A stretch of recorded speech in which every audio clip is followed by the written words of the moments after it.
everybody, this is Debbie with Cultural Alignment Solutions, and we are here today on the Expansion Factor podcast, and I am super excited to introduce our guest to you, Ryan Jespersen. He's an MD. He's a consultant. I totally geek out on everything Ryan does, and so I am super excited to talk about this today, let alone send this to everybody that I know, because you all know that I talk about the neuroscience behind success. And that's exactly, Ryan, what I believe you live, eat, and breathe and do in every aspect. So I'm not even going to try to introduce you and what it is you do. I want you to do that and tell our guests everything about you and what we're going to have fun talking about today. Sounds great. Well, thank you for having me here today. I really appreciate it.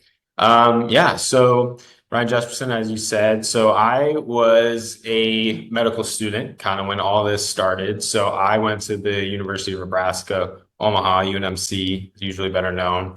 Got pretty popular with COVID because they're very focused on diseases like that. But I was a medical student and kind of came across, it was actually more in a neuroanatomy lab. Really came across this understanding that the reason so many people struggle to achieve whatever they're after is really because the brain was built to optimize survival, not built to optimize success. So there's all these goals that we have for ourselves. I think weight is a very easy one to look to, that we know we could do it, but for whatever reason, we keep getting in our own way. Kind of being always someone that was really fascinated with those that achieved at the highest levels, having that combination really came to be something that was quite interesting for me. And so I decided to leave medical school after I finished my degree at UNMC and obtained my degree. And then I founded the company ARETE. And what we do is we really, like you talked about, focus on teaching the neuroscience behind success. Because I think, kind of as you already alluded to a little bit, is we all are really having these different goals and ambitions, but we just can't seem to continue to get quite there, and we don't know why. And so having that understanding of what it is that's causing these barriers and these kind of hidden forces is able really to get individuals past that and to achieve at the level that they want to be at, and that I think everyone kind of deep down knows intuitively they possess. Man, it's exciting. All right, so I got a question for you.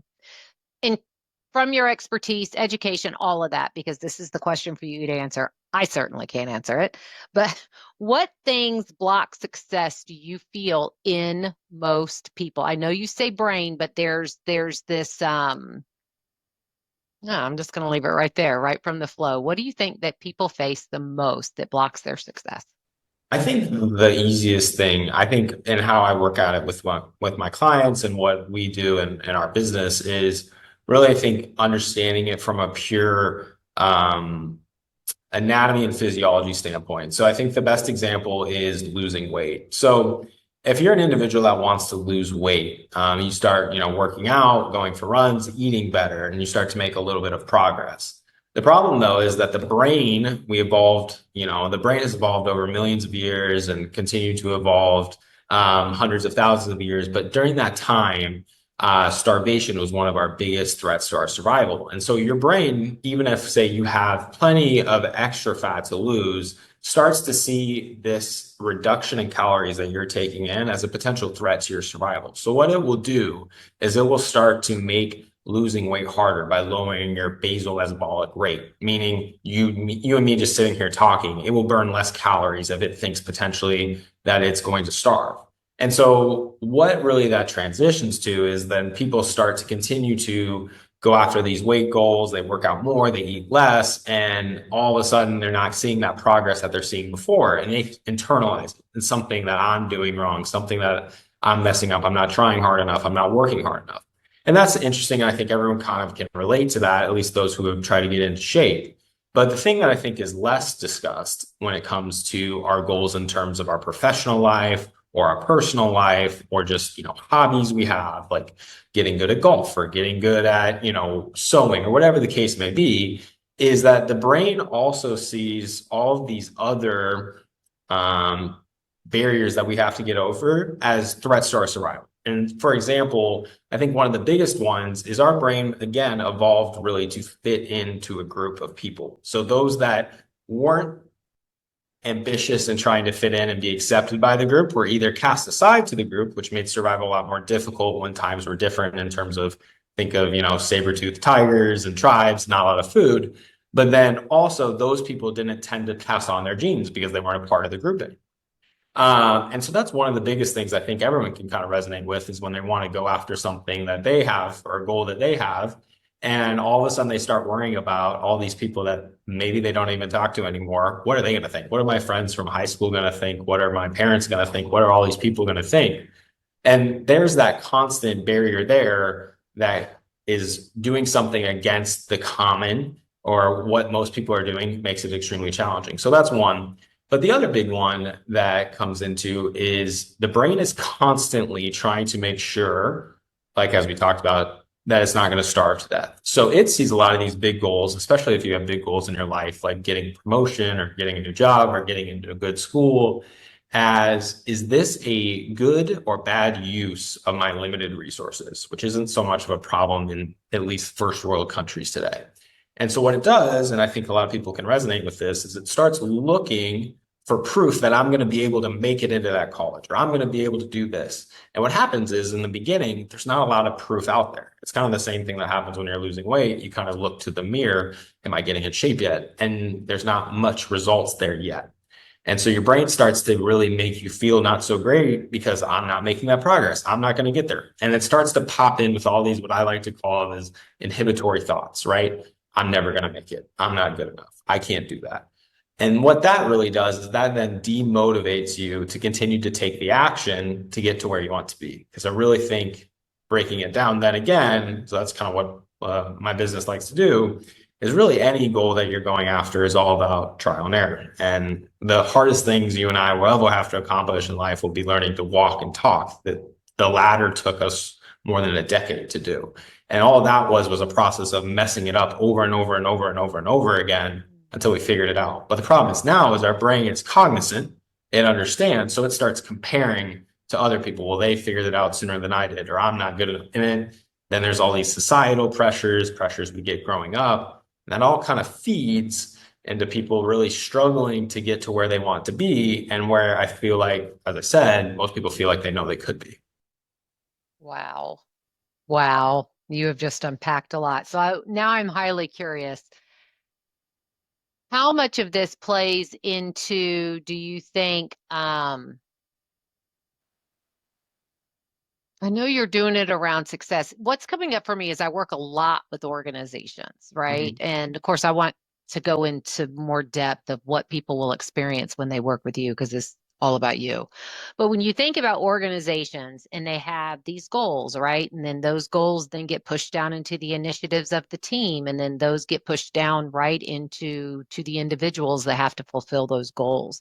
How much of that plays into even success at that level, right? I know you talk about weight loss and things like that, but what about when it comes to things like that you're required to do, paid to do, and struggling? What's the relationship with that, you think?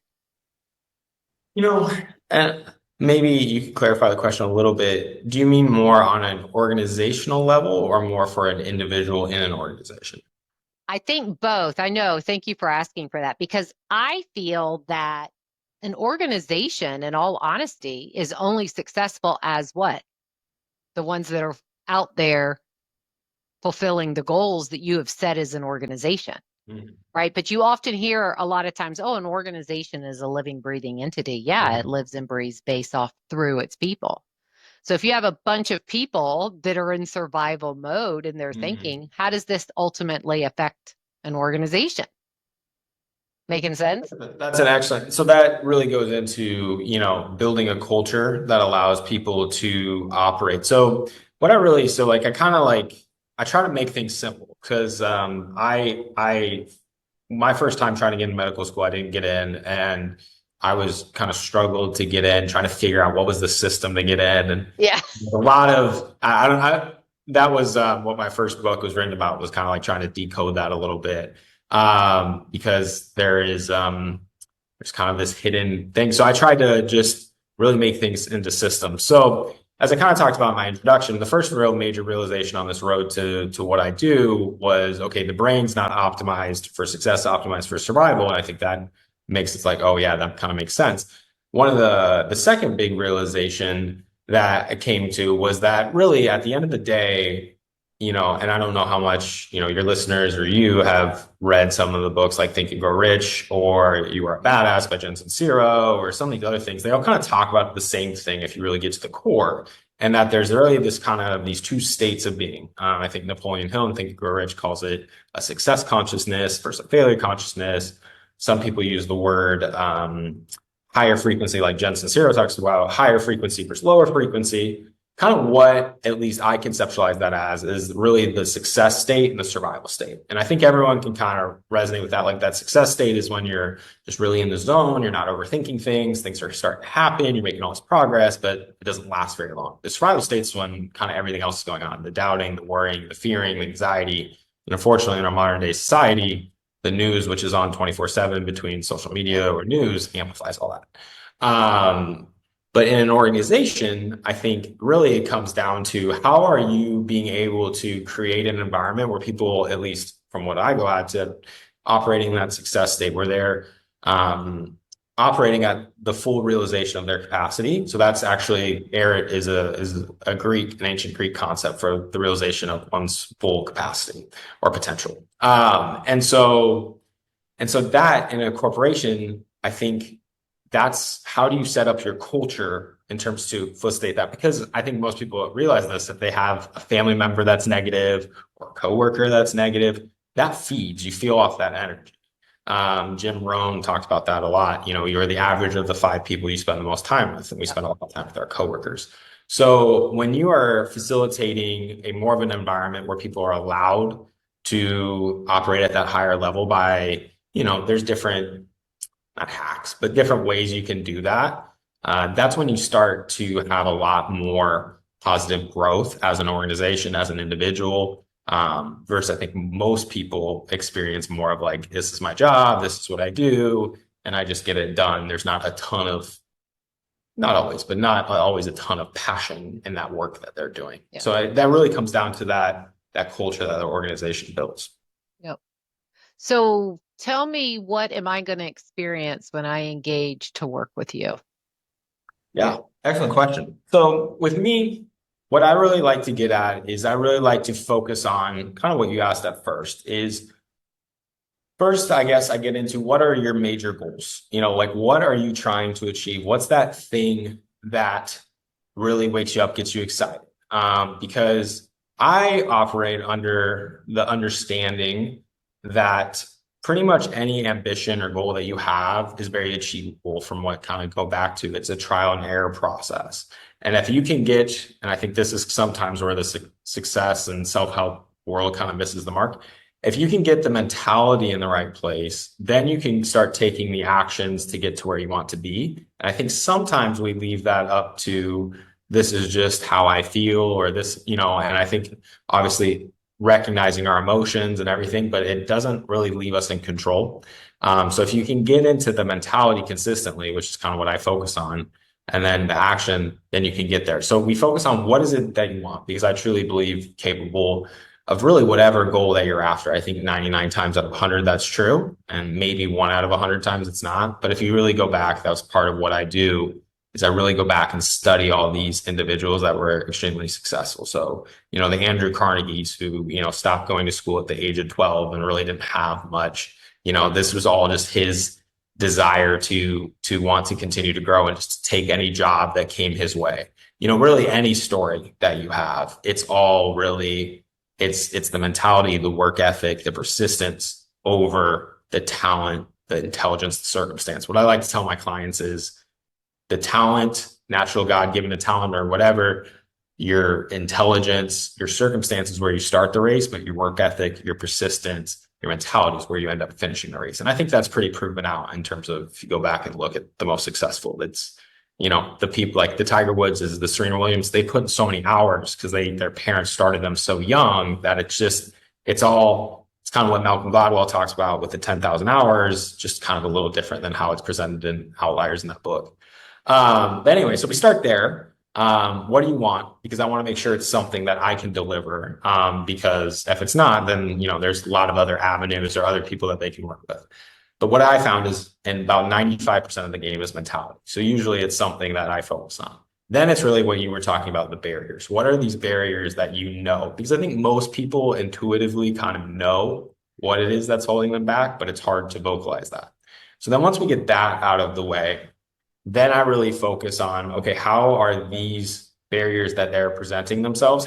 Where do we see that coming from the brain's point of view? And how then can the different strategies that I focus on adjust for that? And so then we really start getting really kind of into the weeds about those goals, but then I start deploying some of my different neuroscience biohacks abilities to then kind of get them seeing some of that progress before they really know exactly what it is.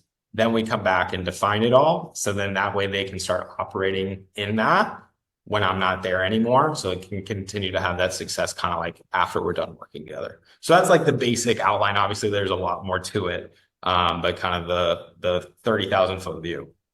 So do you enjoy like one-on-one? Is it a coaching, a consulting? Because I see you have it down as consultant. So are you one-on-one, teams, organizations? It's both. So I do individuals and I also do groups, kind of whatever is required or whatever. But I enjoy both of the work in terms of working with people. Mm-hmm. What has been one of your like most successful? Oh my gosh, this was like I call it the flag in the ground. Yeah. One of my favorites was I had an individual client who just was very not like enjoying her life and in her work and was working very like commission based, working all the time, had a family, was trying to support her, like her family and everything. Had been wanting a new job and trying to apply for new jobs, but just not getting anywhere. And obviously that, again, that kind of speaks to what I was talking about earlier. Again, that seems like something else, like applying to jobs, you got to get your application and all that stuff, but really it's a mental game, right? It's a mental slog. It's the momentum, progress, all that stuff. And so I took her through one of like more of my introductory courses. And we got to, I think it was either the last session or the second to last session. And she came to me and she had accepted this job and it was at this great organization that was going to give her work-life balance because before she was working like 12 hours a day and she was going to get paid like double and have all this time with her kid and be able to support her husband. And she said to me, she said, Ryan, I don't understand. I previously for this job I have now, I applied for 1,000 jobs and I applied for 15 this time. And I had 2 offers where I got to choose, like what changed? And I said, it was all about the mentality. And that comes out as like, at first, that sounds just very mystical and all this stuff. But when you get your mentality right, you then are able to take the actions that you need. And then life kind of starts to happen. And one of my favorite examples, I think, is if you look at the golfer Rory McIlroy is a perfect example. Came out on fire.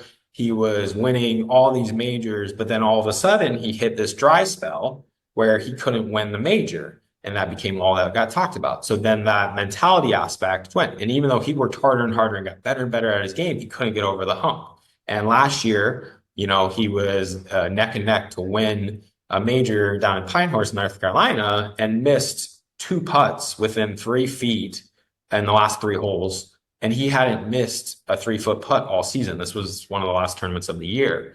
And that just shows, I think everyone knows that mentality is such a big piece, but we don't understand how big of a piece it is. And now finally, he was able to win the Masters this year, which was awesome to see. But that mentality piece, if you come at it from more of a scientific approach, you can correct that. And that touches every single part of everyone's life from success, but also happiness and health and relationships and everything. That is really the core of everything. And fortunately, our default is to not be in that place. And then unfortunately, like news, social media can tend to amplify that a lot. Right. All right. So we have to go to this part of the conversation because I'm sitting here, it's like my head's going ding, ding, ding, ding, ding. I am a firm believer that like your mind, emotion, because you're saying it, there's so much into it. How much of this, because I feel there's a soul part too of everybody, like this deep belief system. How connected is all of that from your perspective? I think it's all extremely connected. In terms of the deeper questions, I can't tell you that I have the answers. But I can say Come that, on, Ryan, you please. No. know, Catholic and, being very scientific in nature and studying all that stuff. It's very interesting. Something I haven't gotten into as much as I would like to at some point. There's Yeah. later in life, hopefully. But I think in terms of the connectedness between it, go look at really the connection between the mind or the brain, whatever you want to call it, and the body, right? So I don't know if people are watching, TV or whatever, but if you watch a commercial for, the medical drugs that they're promoting, one comes to mind. I don't know the name of it, nor should I say the name of it, but it's for migraines, right? And the advertisement is something like, this medicine was proven to relieve migraines, for whatever, 16.5 days of a month or whatever. But if you look at the bottom, it will say, when compared to placebo effect, which delivered 15 days free of migraines. And so just the individual thinking that they're getting a medicine for migraines can heal the migraines almost nearly as well as the medicine. And this is seen all over in medical studies in terms of placebo effects and all sorts of things. And I think everyone knows that. And I think that connection between the mind and health is very interesting, because there's a much further connection that I think is understood at this point in science. But as science progresses, as it always does, I think we'll understand that further. So there's that element. I think in terms of like emotion, soul, like so much of our emotions are going back to our brain chemicals and what's there. And I think that's what, some people are treated for that. And that is all connected to, everything. And I think another interesting point to this mind connection is if you study the blue zones, which are, the zones where there's the most 100-year-olds, right? They all kind of have the same 5 things that they focus on, but one of them is community, soul, like they're very spiritual, very usually religious, because there's that connectivity, there's that acceptance. And I think it all comes together to make for well-being, because, I focus on success and whatever that is, it's different for each person. But for a lot of people, especially when we start working together, success is really true happiness in your life. And that, that kind of it all matters and it all is connected. Yeah. So do you think we're taught our beliefs? I missed that last part. Taught what? I said, do you think we are taught our beliefs, like what our brain believes? Um, I think These are just things that I ponder in my head yeah, often. I'm like, I think our basic belief system is heavily influenced by our environment that we grow up in. Something that I work with clients a lot, that people who struggle tend to have been taught to be very, not confident, to not be brag about yourself. Don't do, it's the people who are instilled, like if you go study a lot of the most successful people or, presidents, whatever, like there either is like this weird, maybe it's a genetic, just confidence in themselves. But a lot of the times it's like this one person who just instilled all this confidence, whether it's like a mother or a teacher or a mentor, and so having to, and that's what, we focus on is kind of retraining, reprogramming a little bit, but like having to retrain those pieces are very challenging. But I think in terms of other beliefs, like there's things that at least I mean, and I can only speak about myself, like there's things about me that I can't find from my family. Like I am stupid competitive. No one in my family is really like that. I was very entrepreneurial without really knowing it because I wasn't in my family. Like that wasn't anywhere. There's things I'm interested that wasn't really anywhere. But like, these other belief patterns is very heavy. So it's that nature versus nurture in terms of what is affecting. It's going to be changing for each person on different levels. My daughter and I will get in conversations like that, our emotions taught even. And when you sit with that one, that's where it starts going, oh, this gets deep. this gets deep Mhm. fast, right? Because if we were in another family somewhere else, never exposed to something, would we have that same belief, that same feeling? And I'm like, oh my gosh, we could talk about this forever. But I love all Yes, those kind of conversations. absolutely. It's like, ah. So tell me, so yes, right? We said in the beginning, it's Ryan, you've got the MD after your name, and now you have your own company. Tell or share with us what was the big shift or change, or how'd you get here as Ryan, what you do with your organization? That's an excellent question. I think, so as I said, like my wife can speak to this. Like my bookshelves are filled of nonfiction biographies. I'm watching the documentaries. Like that's always been who I was, maybe to a fault sometimes. So there was always that. And then I think when I got into medical school, I did get in my first try. And I had had a decent MCAT score, but not anything like to write home about. And I took it again, paid way too much money for a course, and then got the same score. And then I said, like this is it, like this is your chance, because you don't really take the MCAT multiple times, like it's not really a thing. And I said, all right, you just have to get it done. This is actually after I graduated undergrad. And for 2 months, I gave it everything, just kind of went completely, I guess the success state would be a good way to say it, but like in the zone, whatever, and came out and just really did really well on my MCAT. And even though a lot of my admissions counselors had said that was not the reason I didn't get admitted, somehow I magically got admitted the next round with changing only that. But that always kind of piqued my curiosity of the brain is capable, we are capable of so much more that we're not tapping into that iceberg of potential that I think everyone feels. Yeah. And then so like stories of like David Goggins always very interested me. Like how far can we really go? Where is the mind, kind of quitting on us? Why is the mind quitting on us? But I was, down the medical path. I loved medicine. I loved helping people. It was always a big thing of mine. And kind of had that understanding in that neuroanatomy class, like, oh wow, this is quite interesting, something that maybe I could help with. But it was always going to be something on the side. And then COVID happened. I was the third year in COVID and got put on ice. So I had 3 months to do nothing, and I'm like very not good at that. So I actually started a nonprofit organization that like help people like kind of not have to go out during COVID, like high risk individuals, and really love that. Really had a great time doing that. And that was the first time I was like, wow, I could do something outside of medicine. I've never really seen life outside of, studying 15, 16 hours a day, that kind of stuff. And I liked it, but wasn't really gonna do much in it. And then like I had a family tragedy happen during like towards the end of my third year. And it just kind of put life into perspective about how short it is and about how, if there's something you want to do, you should really do it. And that really was the final push that was like, okay, I need to finish my MD because I had a year left. And then I want to start something myself, even if it is like really a non-traditional path. And that's really kind of what got me to here and got me to ARETE, and the rest is kind of history. So, but it was an interesting journey. I don't know if I recommend it. I'm glad I'm here. I don't have regrets, but it was fun. So Yeah.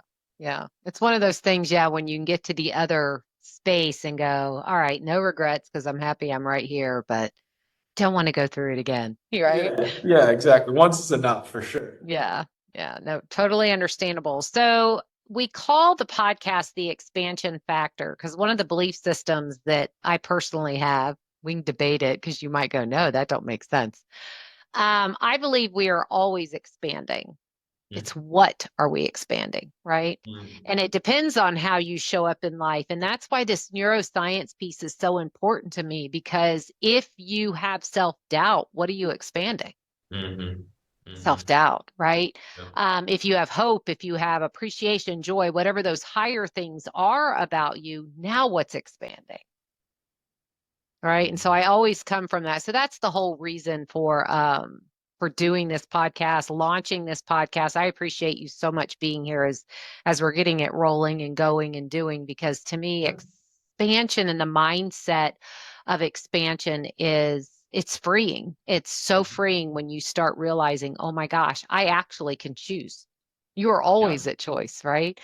So I would be amiss if I did not ask someone of your level of expertise, because you used the word that there, and you said, for lack of a better word, hacks. I like to say the opportunity to rewire your brain. What can you leave our guest with something or a little nugget as to an experience like how to rewire Yeah. when your mindset goes negative? Yeah, I think the thing I kind of talked about is I like to try to make things easy because I feel like otherwise there's a lot out there. And so the thing that we at ARETE really focus on is understanding that. So I like to kind of break it down that like your mentality leads to your motivations, which leads to your actions, and your actions kind of where all the good stuff happens, which leads to your success, right? The parts we get tripped up is we take actions and we don't get there, we have failure, and then our brain kind of uses that as proof as like we're not going to make it to our end goal.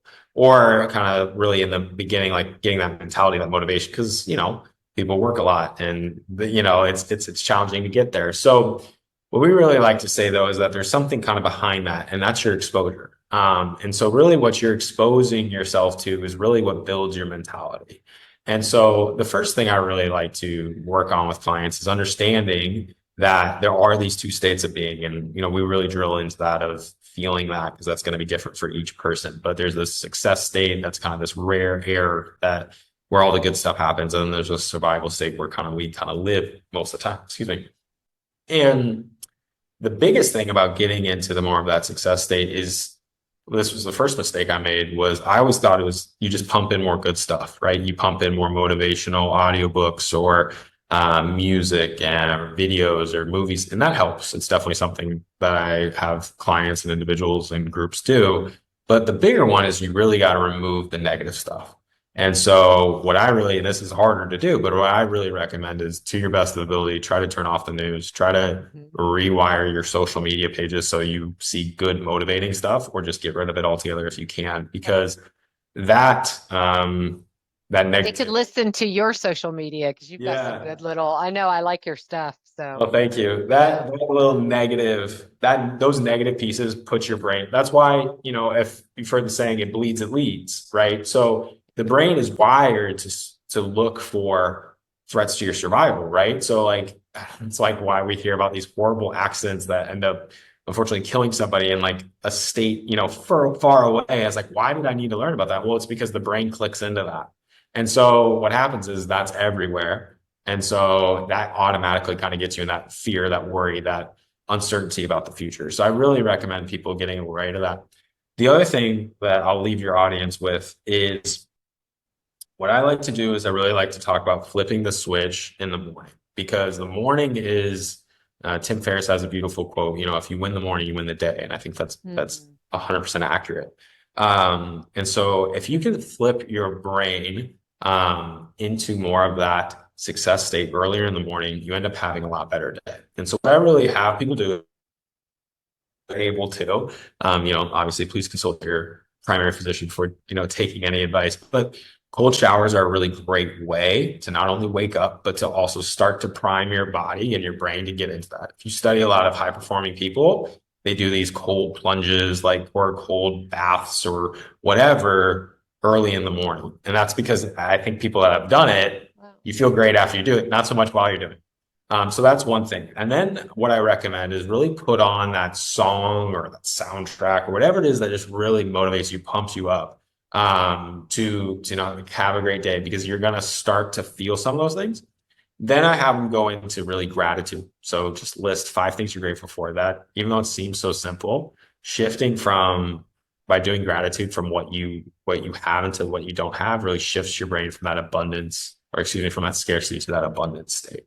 And then, after that, I think it's really just making sure by that point, you're starting to feel better, but then elevate what you're wearing. So dress up a little bit better. That dress for success, there's a lot of science that goes into that, behind enclothed cognition, but it just kind of straightens your shoulders a little bit. It gets you a little noticed. It makes you feel better about yourself, and it carries you with you through the rest of the day. And obviously these are really just things that kind of scratch the surface with what we do, but those are just little hacks that can get you started. And if you do that consistently, you're going to notice yourself kind of taking more actions. And obviously, as I said, try to cut out that news too, because that will just Oh, kind of ruin everything. But if I you know really, more can tell you what's going on in the world, to be yeah, honest. I just yeah. don't. I just don't. And you study kind of the successful people, like they're not really, I mean, they're obviously doing all these great things, but like they're not really doing anything you can't do. They're just kind of doing things consistently. Yeah. And so these are great places to start. And then if you can, because with the sleep, if you're not sleeping enough, the brain is naturally more pessimistic. It's You broke naturally, out just a little bit there. You said if you can what? Sleep? yes, 7 to 8 hours Okay. of sleep. Because Gotcha. if you don't get that, you really your kind of brain is just naturally more pessimistic. It's like Yeah. things are terrible. Like I think that's one of the big things with having a newborn. Like you're not sleeping, just everything's Yeah. harder. And so it's just one of those basic, like everyone says sleep enough, and it gets kind of like, I know sleep enough. But we had a doctor come in to medical school and say, like you really need the 8 hours. And I think I found like 7 to 8 for most of like myself and my clients. But if you can get in that window, like your cognition is better. And then there's obviously all these health out, like you're gonna like have higher chance of longevity, like longer life. And like if you don't sleep enough, it lowers your metabolism. Like there's a gazillion, Right. sleep is the number one thing. But that kind of sets you up to then be able to really flip yourself into that better state of operating, because that's where all the good things in your life happen. Awesome. Well, Ryan, how do you want people to connect with you? What's the Yeah, best probably way? the best way is I'm very prominent on LinkedIn, so just Ryan Okay. Jespersen MD on LinkedIn. But you can find me on all the different social media pages, but Yep. just Ryan Jespersen MD wherever you go. But yeah, it's been an absolute pleasure talking with you. Perfect. Um, Perfect. Yeah. And I'll put the links below too for how they can get you. But I yeah. have one little activity that I do with everybody. Oh yeah, So love it. yeah, so it's called Be with Words, and it's just literally it's just cards with just words on them. So I'm gonna pick one for you randomly and give Okay. you the word, All right. whatever you want to share around that word, because this is actually an activity, in all honesty, that I like to use to get your brain kind of like that cold shower in the morning, that gratitude, those pieces in the morning. So it's about be with words. Everything is about words. And so let's pick your word and see what comes up. You up for it? Good. I'm sharing what I think about that word. What am I sharing real fast before we start? Whatever you want to share, All whatever right. comes up for you. So, You what feel might the that word mean? Yeah, natural, like what I is, got to be prepared, student here. But go ahead, yeah, I'm ready. what does it mean to you or what comes up? All right. Ooh, this is a good one. Reflection. Reflection. Oof. Okay. Um, when I think of reflection, I think it's just really not being so like hard on yourself. Like so like when you slow down, you see where you are, where you wanted to be. Just remind yourself in most cases, like this person that you're at is like somebody you dreamed of a few years ago. And I think it's really great to like slow down and reflect. One of my favorite things is like before you give up, like turn around and look at how far you've come, because the brain is very bad at slowing down and saying, wow, look how good I've done. It's always kind of focused on the next problem. So that reflection, I think is really something to avoid that constant perfectionism, pushing off the gratification. That's awesome. That's awesome. That is a great way to end this segment. I appreciate this so much, Ryan. You are truly bringing an element of expertise that I love. I will probably be reaching out to you again, going, hey, you want to talk to this group, or hey, you want to talk to that group? Because I think this is so important when people understand success really is a lot of times in our thoughts. And it's what we believe, and we have the opportunity to shift and change that, rewire that. I believe that to the core. Did it in my own life. So thank you I for appreciate being it. an element of proving it. So thank you so I much for appreciate being it. here. Thanks for having me.